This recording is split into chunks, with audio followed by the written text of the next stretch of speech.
नमस्कार साथियों, कैसी चल रही है आप सबकी तैयारी। आई होप आप सबकी तैयारी अच्छी चल रही होगी। स्वागत है एक बार फिर से आप सभी का मेरे यूट्यूब चैनल पर।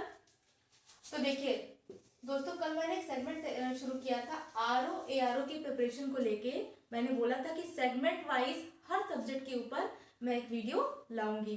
तो उसी क्रम में ये वीडियो है हिस्ट्री यानी इतिहास के ऊपर, कि इतिहास की बुक के तैयारी के लिए इतिहास की तैयारी के लिए कौन कौन सी बुक पढ़ें और कैसे पढ़ें, और उसके लिए हमारी एग्जाम स्ट्रेटेजी क्या होनी चाहिए।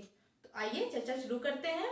वीडियो शुरू करने से पहले मैं आप लोग से बोलना चाहूंगी, क्षमा चाहूंगी कि आप लोग को बार बार मुझे बोलना पड़ता है, लेकिन फिर भी बोलना चाहूंगी कि अगर आप लोग को मेरा वीडियो पसंद आता है तो please do like share and subscribe. देखिए लाइक करने से क्या होता है ना, थोड़ा सा हौसला बढ़ता है, अच्छा लगता है। बाकी मिलता उससे कुछ नहीं है, एक छोटा सा लाइक तो बनता है यार, प्लीज कर दिया करो। तो ठीक है, अब शुरू करते हैं।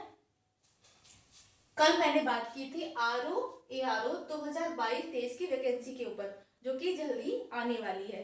तो दोस्तों, जैसा कि आप सभी को पता है, ये जो आरओ एआरओ 2022-23 की वैकेंसी है, बड़ी बेसब्री से सभी इसका बहुत इंतजार कर रहे हैं। काफी टाइम से वैकेंसी लंबित पड़ी हुई है।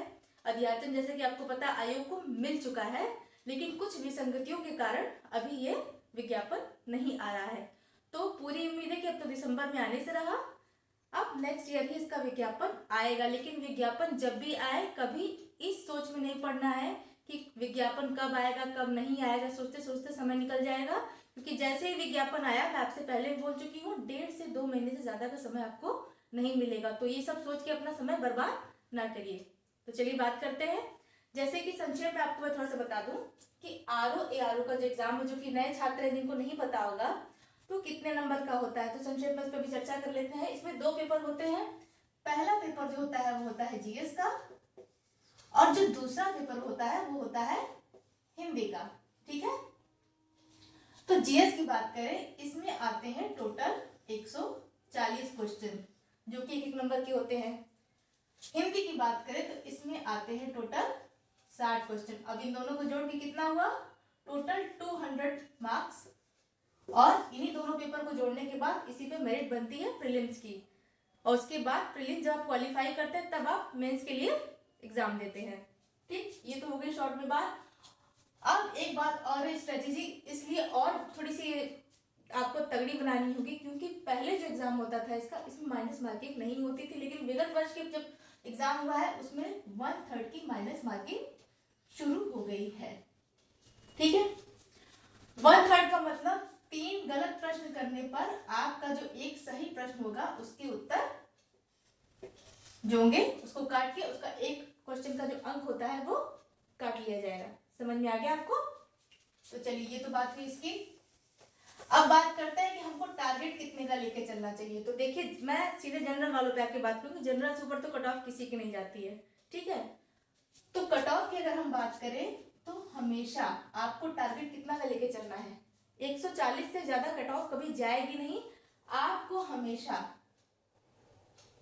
140 का 135 बोले, क्योंकि अब तो नेगेटिव मार्किंग हो गई, तो आपको हमेशा 140 से 45 का टारगेट लेकर चलना चाहिए। ये मैं ऐसा क्यों बोल रही हूँ आपको, देखिए 40 से 45 का आप टारगेट लेके चलेंगे तो आप पहुंचेंगे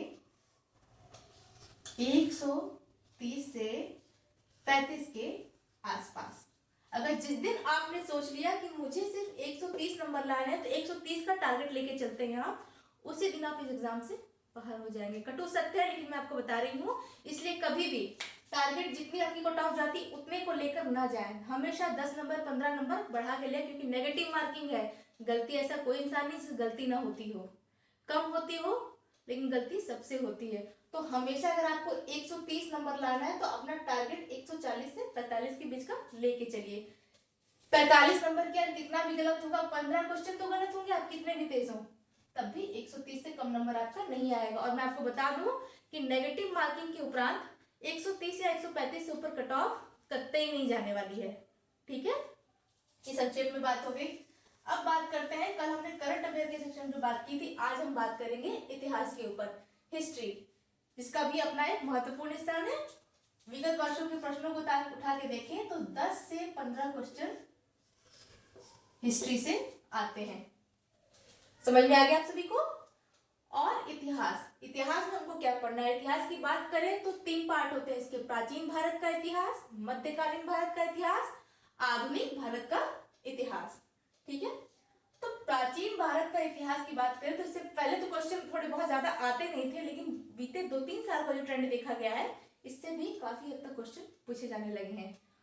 तो डायरेक्ट मैं आपको सलाह दूंगी कि अगर आप डायरेक्ट किसी सीधे बुक पे जाए तो वो ठीक नहीं रहेगा, क्योंकि एनसीईआरटी से भी काफी हद तक क्वेश्चन बनते हैं, जिसमें से 11th की जो 6 to 12 आपके पास अगर टाइम हो तो आप कर पढ़ लीजिए, अच्छी बात है। 6 to 12 की एनसीईआरटी, और इसके बाद सबसे महत्वपूर्ण जो किताब होती है वो क्लास 11th की old NCERT, very much important. ठीक है, ये बहुत इंपॉर्टेंट है। क्लास 11th की old NCERT by Ramsharan Sharma. किसके बारे?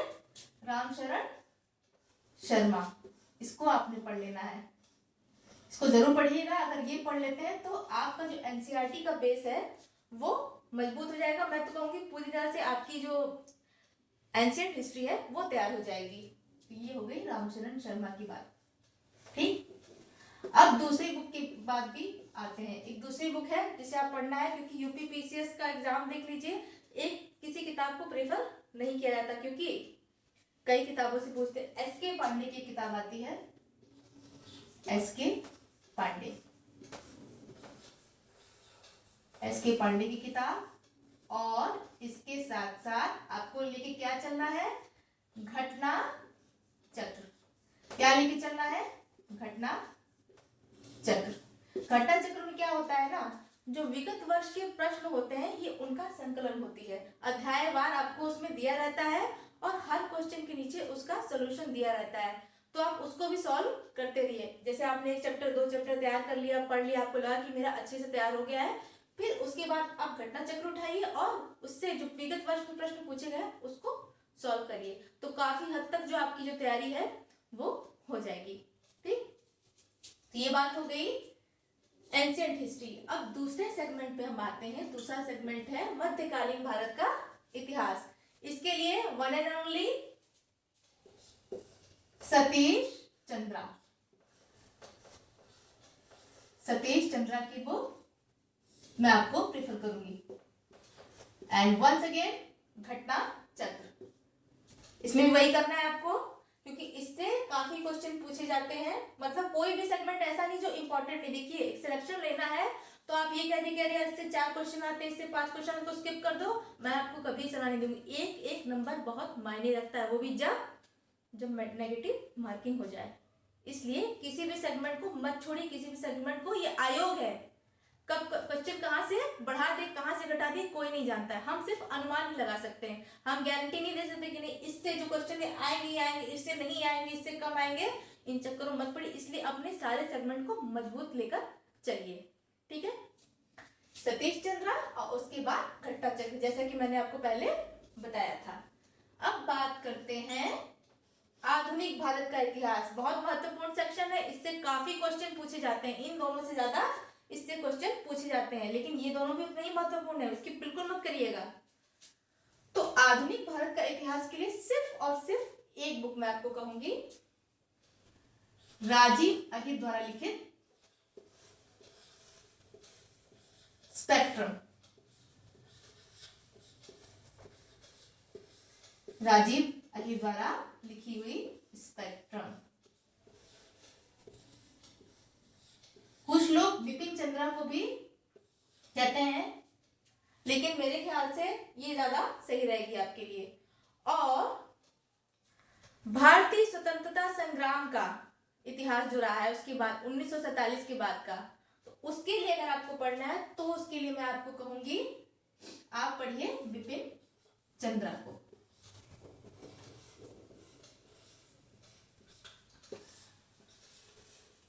और साथियों, ये हो गई बुक्स एंड स्ट्रेटजी की बात। पहले आप एनसीईआरटी कवर करिए, क्योंकि अभी भी टाइम है आपके पास। आप YouTube पे चले जाइए तो बहुत से वीडियोस ऐसे मिल जाएंगे आपको जो ओल्ड एनसीईआरटी 6 to 12 तक पढ़ाए गए हैं। और एक खुशखबरी मैं आपको ये भी देना चाहती हूँ कि जल्द ही मैं इस पे भी अपनी क्लासेस शुरू करने वाली हूँ, तो आप चाहे वहां से भी पढ़ सकते हैं। तो ये इन तीनों सेगमेंट की बात हो गई। 6 to 12 एनसीईआरटी कवर करने से क्या होता है ना कि आपका जो बेस होता है वो मजबूत हो जाता है। उसके बाद आप स्टैंडर्ड बुक्स पे जाइए तो आपको स्टैंडर्ड बुक जो होती है वो समझ में आती हैं। 6 to 12 NCERT, then Ramcharan Sharma, मध्यकालीन भारत के लिए सतीश चंद्र एंड आधुनिक भारत के लिए राजीव अय्यर की स्पेक्ट्रम, और 1947 के बाद का जो स्वतंत्रता आंदोलन होता है उसके लिए बिपिन चंद्र की बुक।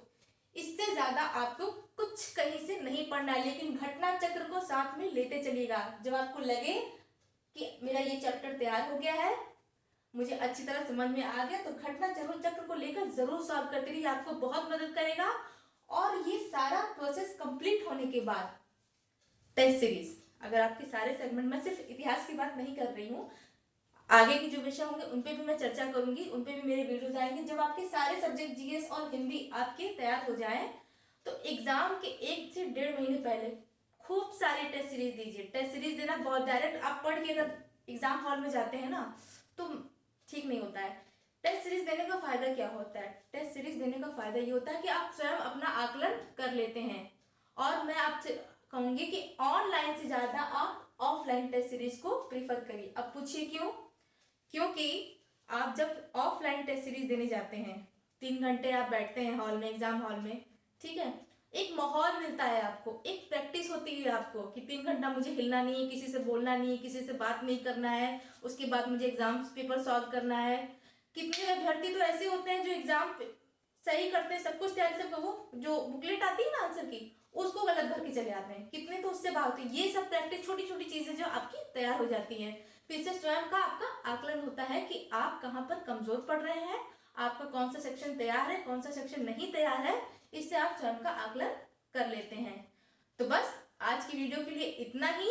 अगर आपको मेरा वीडियो पसंद आया हो तो प्लीज लाइक, और हाँ, आगे के जो सेगमेंट है ये चालू रहेगा। नेक्स्ट जो मेरा वीडियो आएगा वो आएगा पॉलिटी के ऊपर, कि पॉलिटी के लिए कौन सी किताबें पढ़ें और कैसे तैयारी करें। तब तक के लिए मेरे चैनल पर बने रहिए।